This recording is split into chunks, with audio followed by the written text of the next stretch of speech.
আজকে মূলত জয়নিং সভা কংগ্রেস সিপিএম বিজেপি ছেড়ে আমাদের মাননীয় মুখ্যমন্ত্রীর উন্নয়ন দেখে সকলে জয়েন করে তাকে আমি ধন্যবাদ জানাই। এবং আমাদের 21শে জুলাই আছে, সেই 21শে জুলাই প্রস্তুতি সভা দুটো একসঙ্গে। মাননীয় মুখ্যমন্ত্রী বাংলার নেত্রী একটাই বলে, মানুষ মানুষের পাশে দাঁড়াতে হবে। দেখেন, এই জয়পুরের বাসী শুধু লালচোরা বাঞ্চোরাই খেয়েছিল যতদিন কংগ্রেস সিপিএম ছিল, উন্নয়ন কিছু হয়নি। এবং মানুষকে আপনারা শুধু ভোটের সভা দেখতে পেতেন।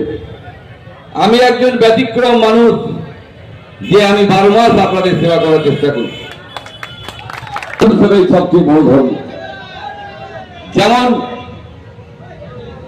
আপনারা জানেন, প্রায় 4.5 বছর আগে আমার স্টেশনে বোমা লেগেছিল।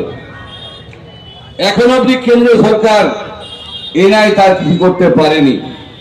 কেন পারেনি? আপনারা সকলে মানবিক কাজ করার চেষ্টা করে। আমি সেই চেষ্টাটা করি। আমার এটা আজ ভালো লাগছে যে আপনারা বুঝতে পেরেছেন যে কংগ্রেস করে কোনো লাভ হবে না, সিপিএম করে লাভ হবে না, বিজেপি করে লাভ হবে না। সকল জায়গায় জয়েন করছে। আমি সকলকে স্বাগত জানাই এবং সকলের কাজ করব। আমি আপনাদের সুখ দুঃখের সাথে আমি সব থাকবো।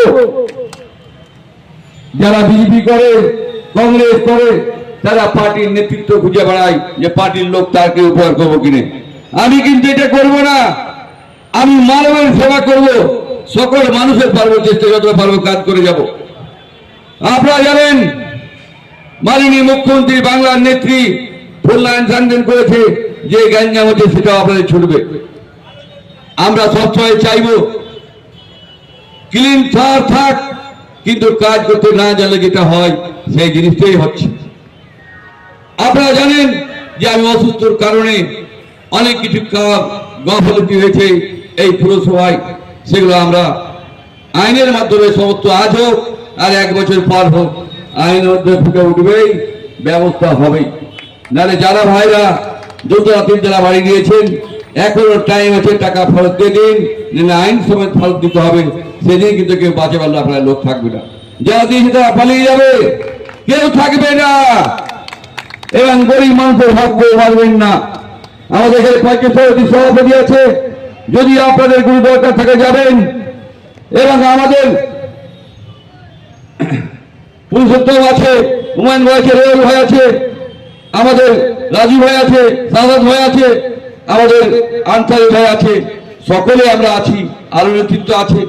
আমরা চাই সব মিডিয়া ভাইরাকে যে আপনারা অন্তত মানুষের কাজ করার জন্য আপনারা ভাবেন না